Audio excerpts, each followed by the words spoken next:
Hello, boys and ghouls, vampire freaks everywhere. Grab your stakes, holy crosses, and hammers. Because get ready, I have a very special guest today, Miss Kristina Hughes, who played Mother in the movie Stakeland 2. A very underrated and a very unappreciated movie, one of my favorites of all time. And for those who don't know the movie Stakeland 2, it is the direct sequel of the first one. And if you haven't seen it, go check it out. Go watch the first one and the second one right now because they are two awesome movies. So Kristina Hughes is joining me today, and I'm very happy that you're here. Super excited. And I was so happy when your manager got a hold of me and said, hey, she wants to do it. I was like, yes. So I am also super excited. I like talking about this movie. So if you do not mind, could you please provide us and the audience with a quick background of yourself? Sure. So I am born and raised in Saskatchewan, which is the center of Canada on the prairies. And I have a Bachelor of Fine Arts degree from the University of Saskatchewan. So my major was in theater. But if you're an actress in the middle of Saskatchewan, you do as much of everything that you possibly can. And so I branched out into film. And now I work at the university in not film. So that's me. That's fantastic. You are not the first actor I interviewed from Saskatchewan, by the way. Perfect. I love that. Ken Kurzinger, who played Jason Voorhees in Freddy vs. Jason, is living in Saskatchewan. Get out, really? Yes. Awesome. There are a lot of good actors. It is. There's a lot of fantastic actors that live there. Yep, there are.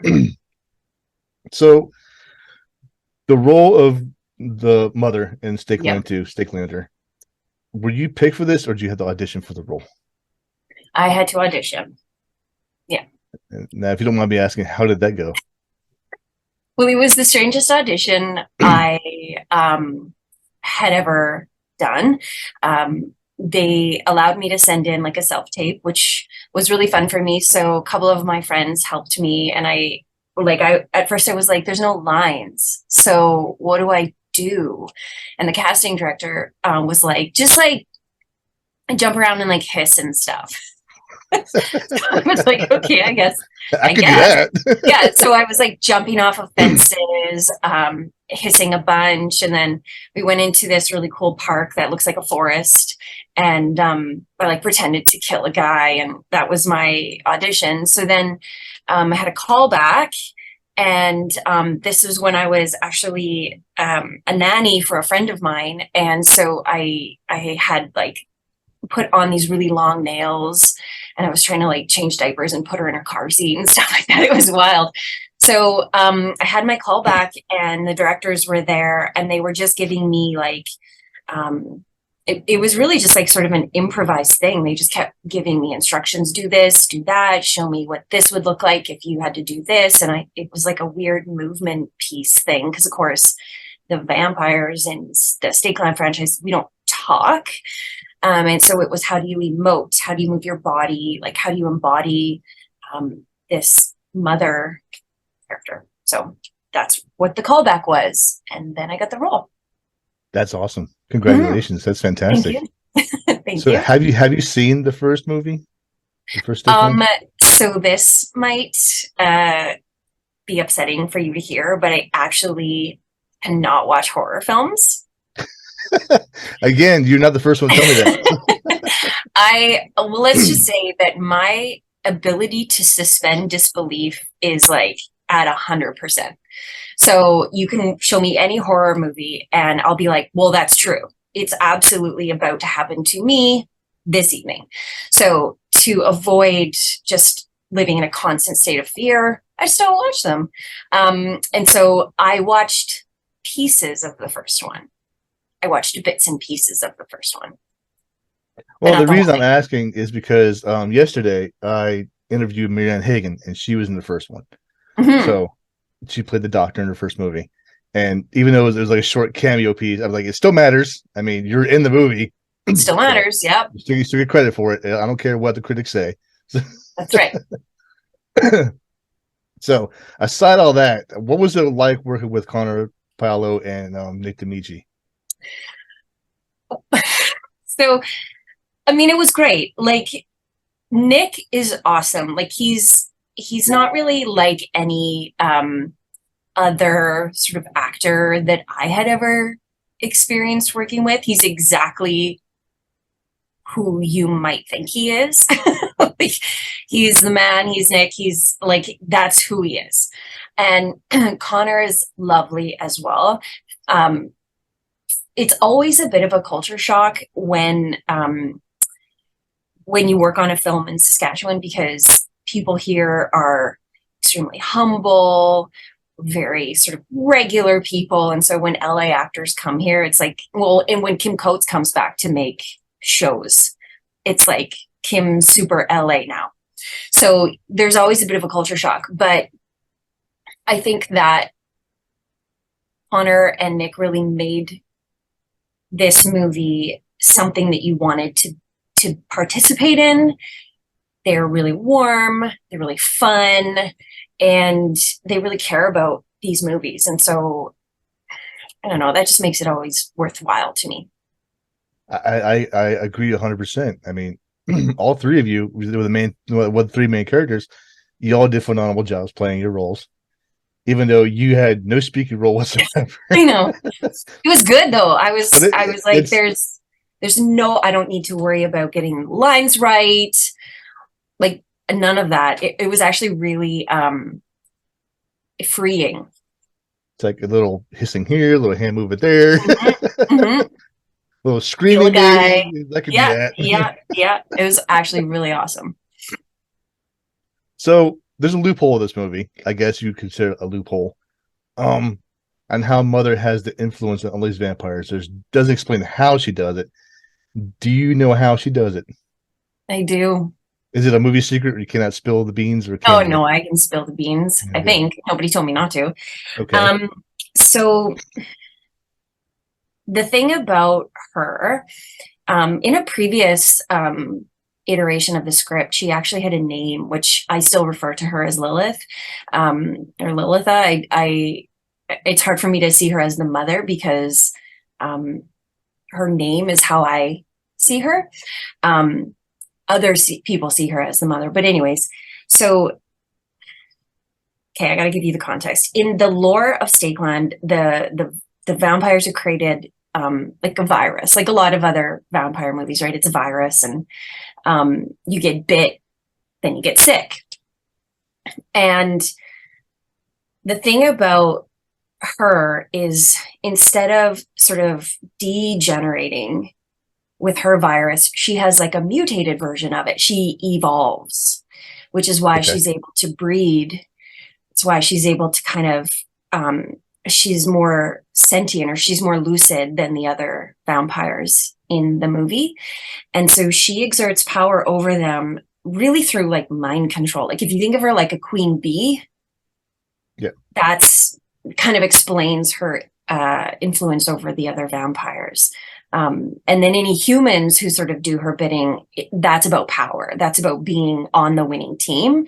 But she runs the vampires like they're bees, or like the Borg. Like, it's just, they just do it. They don't know why necessarily, but they just do because she told them to. Sort of, basically telepathy. That. Thank you for providing that, because it just baffled me. You hear that, Mhm. folks? That's how it's done. That's how it's done. That's how Mother has influence over the other Yeah. vampires. Okay, now your question is answered. Just stop bugging me, all right? God bless it. Now, if you watch the movie all over again, then you'll see that she'll like do a weird scream, and then they'll all go running, and now it'll make sense. It will. I'm gonna go back and watch it again. So I'm like, aha, okay. So, what was it like going like through the makeup process, the special effects, and was it Yeah. fun? Was it boring? Was it dull? Was it worth the time? Okay, so Brian and Peter, who are the special effects makeup artists on both movies, are the best team that I've ever worked with. They're incredible. Like, they have such a great plan, and the way they execute it, and they were so kind to me. And I would be in their chair for like a few hours every day that I was on set. And even prior to my days on filming, we went through different trials, like what was my hair going to look like? First, it was a wig, and then I was going to be bald. And then it was like they were going to shave my head. And then I was like, no, thank you.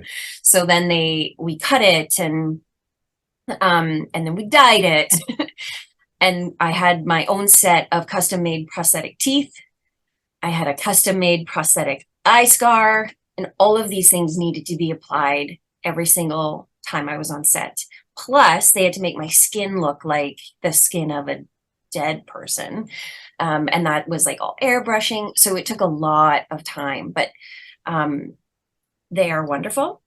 And I really enjoyed their company. So it was easy to spend a couple of hours in the chair every single day. And then, of course, like an hour getting out of makeup every single day.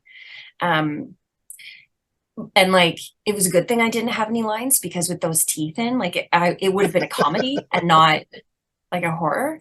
I wore them after, like it was like people like to see the teeth. So, and then with the eye too, like, so we were filming at night, and we were often filming outside, sort of in these field areas with, gopher holes, because it's the prairies and lots of uneven terrain. And I've got one eye that's completely covered. Like I couldn't see out of it at all. Zero depth perception, zero like peripheral on this side. And so there were some complications to having that much kind of gear on you. Not to mention the fact that half the time they were also like squirting blood into my mouth so that it could drain out. Like it was a whole thing. But I would say that overall, like the special effects makeup in a movie like this one, it makes such a difference when it's done really well. Like such a difference. So it was a pleasure. Like it wasn't that hard to do, really. And yet it looked very real to me in the movie. So Yeah. they did an excellent job applying the makeup and able to keep it on there. Were there any times you were afraid your prosthetic eye was going to fall off? Like, oh shit, here it comes. No, actually, it was sort of the opposite. Like I was like, this thing sucks. And because my eye had to stay closed underneath it, right? Like it was like I said, it was a whole thing. So, but no, it was never, it didn't lift. It didn't, like, it was flawless. And that'd be me. They started falling off. Like, okay, cut, time out. And my eye's falling off. Come on, give me a bang. So, Yeah, well, there's lots of times that you might be like, oh, I can't, like the blood, can somebody like re-blood me? Like it's such a strange thing to be in a movie like this and be on set and like the needs you have. And I'm really lucky, like in Saskatchewan, up to that point, like we had a very tight film family because it's a small community here. And so anytime I was on set, like my family generally were the crew. And so I have this really good friend who worked in props, and he would look after me a lot. He'd make sure that there was a straw in my water bottle so that I could drink. He'd tie my shoes for me because he knew I couldn't see. So little things like that, they make a really big difference when you're on set and you're working so hard and you're just trying to keep everything together, and to have people looking after you that way, it was just lovely. it's awesome. So I like watching women in like strong feminine roles in movies. I think it's a very cool thing to see. Mm-hmm. So me being the main villain of the movie, how did you feel after watching yourself in the movie? Well, I mean, I felt it's kind of a surreal experience anytime you watch yourself on film, because it's like, is that me? And particularly, I think with this film, it was even more so because it was so unlike most of the roles that I generally had been given and continue to get.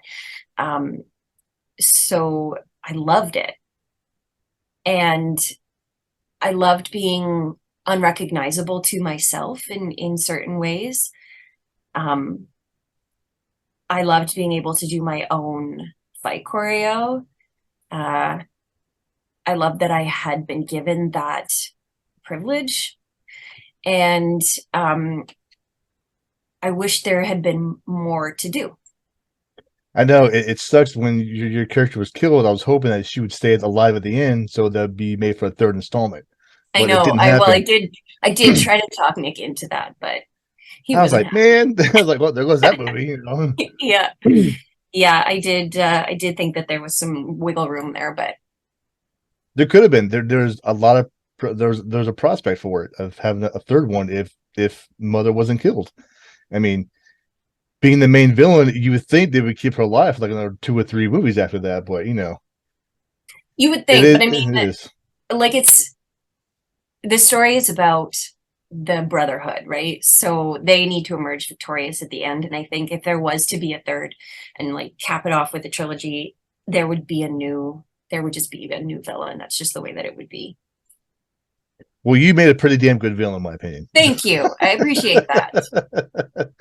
It was such a strong role, and I felt to me there was a connection there with the audience and the role of Mother, and I felt the connection to it and how you made it look very believable, and I was like, it was just done fantastically. I mean, hands down. So anyone else who thinks differently can kiss my ass. Okay. And mine too. So are there any other like behind the scenes secrets you can tell about the movie, or is that like secret squirrel kind of thing going on right now? You know, it's been up for a while. Well, no, I don't think there are really any. Like, um, no, it just was a fantastic experience, start to finish. The way that our community kind of came together to help make this movie was really lovely, and I'm really proud of the Saskatchewan film industry, um, such as it is. And the directors, Bobby and Dan, were lovely from start to finish. Matt, the DOP, he was also such a brilliant. I ran over him one time on accident. I backed into him during that last like final fight scene. You know, when I get my other eye stabbed, I sort of didn't realize that he was like directly behind me, and I was just supposed to make a small sort of move, and I did the whole thing, and we just went tumbling. Whoops. Yeah, whoopsies. But he was like, no, that is entirely okay. So everybody Keep that. We'll keep that scene. Keep it. Yeah. Well, I mean, like it's not a very long scene, right? That final kind of fight. No, I wish it would last. I was expecting a lot longer, but you know. Yeah. But it took like a full 12 hours to film. Really? Yeah. And so like really tired by the end of it, and I wasn't really aware of what was happening. Plus I had one eye that was covered and one that was being gouged out, so that one was also covered, and there was a period of about an hour where I couldn't, like, I had no vision because they were both covered with like prosthetics. And so there's this really interesting phenomenon that happens when you're the talent, like massive air quotes here, is that everybody looks after you the way that I think most people should always be looked after. And so I was just cared for so so gently, but I also couldn't see, so fair enough. But yeah, like I don't think there was any like behind the scenes anything. I know that I would love to see a third, and I would love to see them be able to have like buckets and buckets and buckets of money to do the things that I know creatively they would love to be able to do. But making films is very expensive, and so like I don't know if they ever will. Okay, so be honest. If there's one thing you can change about the movie, what would it be? Well, okay. So if there's one thing that I would change, it would honestly be the power that the mother had. In the screenplay, when you read it, it's very clear that she is written to be like unkillable. As a villain, it's just, it's hopeless. You can't kill her. She's too strong. She's too powerful. And I think that in previous iterations of the script, you know, they had written in things for her that are really vile, and things that she would get the vamps to do. And I think that at one point in the script, I think maybe she even had wings, like not for flying, but for like jumping really high and like from That would have building been to building. that would have been awesome to see. That would have been So, so awesome to see. But you know, you do have to be realistic sometimes when you're making movies, because they do cost an awful lot of money. So if there's one thing that I could change, of course, selfishly, I would have definitely wanted her to come out feeling more unkillable, like that it was absolutely impossible. And then I think the buy-in, and then the payoff for the Brotherhood at the end, like, or I guess not the Brotherhood, but because that's a movie thing, but the relationship between Connor's character and Nick's character at the end, there's more payoff because the stakes are so high. I think she was killed too easily, but her need for revenge was her downfall, and that's what got her killed in the end, I think. yeah, that there's like false motivation. They're like, oh, by the way, you're just gonna get killed off. Don't mind it. Yeah. Well, if there's one thing that I can change about the movie is what you said. Is just she would not be killable. I mean, Yeah. she was a powerful vampire. Yeah. Like almost equivalent to Dracula, for fuck's sake. I mean, come on. Yeah. And like, Totally. and they chop her head off. I'm like, really? Is that it? This is how we're gonna end the movie? So I was disappointed with your death. I'm sorry. This is very No, disappointed death. I agree. If there was one thing that I could change, it would be the same thing. But I think the way that I think about it is that, like, everyone who's a vamp at one point was a human, right? She was a human at one point as well. And she had a baby, and that baby was killed. And her need for revenge was the thing that was driving her. You know, she's tracking Nick, she's looking for him, and everything that she does is to try and hurt him and to exact that revenge.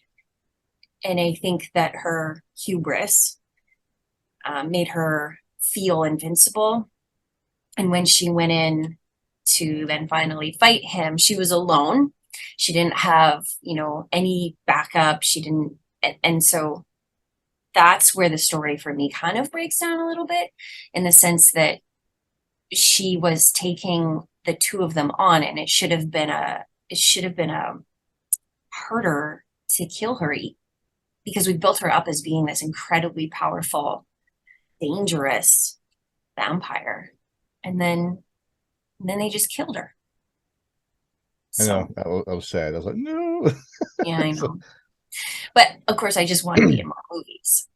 Yeah. But So you were the main villain, and that is super cool. So it is super cool. Yeah. Are there any other movies and projects that are coming up you can promote, that you can talk about to the audience, that I can help promote? Well, not that I'm in, but if I could get a plug in about anything, Of course.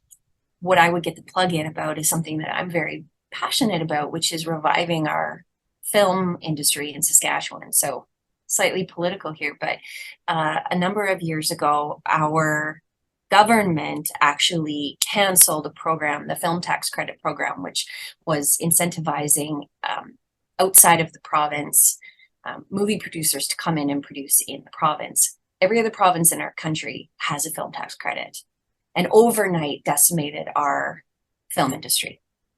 So the plug is, wherever you are, please make sure that you advocate for your arts industries, particularly film. It is a billion-dollar industry other places, but not in this province. Despite that, though, there are some producers that are still making it happen here. There's a lot of indie producers. Actually, a friend of mine made a movie that's running the festival circuit right now called Welcome to Kitty Town. That might actually be more up your alley because they're horror movie buff. So you could check that one out. I will. And then in this province recently, a TV series was filmed called Our Big Indian Family. So it's a comedy.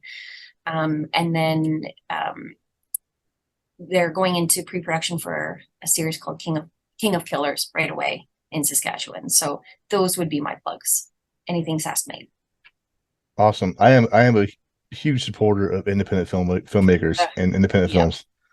Yeah. And because they're so underappreciated, because there's a lot of people who are brainwashed by watching just mainstream movies. Yeah. I'm like, there's other movies out there you could watch. Yeah. Besides, you got like Stakeland 2, Stakeland the first one. I'm like, I love independent horror. I've become more of a big supporter of it whatsoever. So good. I'm glad. I'm interviewing more actors and actresses from independent horror movies now. So that's awesome. To help get their names out there and help them get picked up by directors and producers. So I'm hoping this helps for you too. Thank you. Appreciate that. Well, that's all I got. Thank you so much for joining me. I really do appreciate it. That's my pleasure. Ladies and gentlemen, the beautiful, the talented, the most awesome Kristina Hughes. Yay! Thank you so much. And thank you for joining me. And I wish you the best in your career. And I hope to see you in a lot more movies and television shows. Oh, me too. All righty. Take care. And yeah, I guess I'll see you around. All right. Thanks.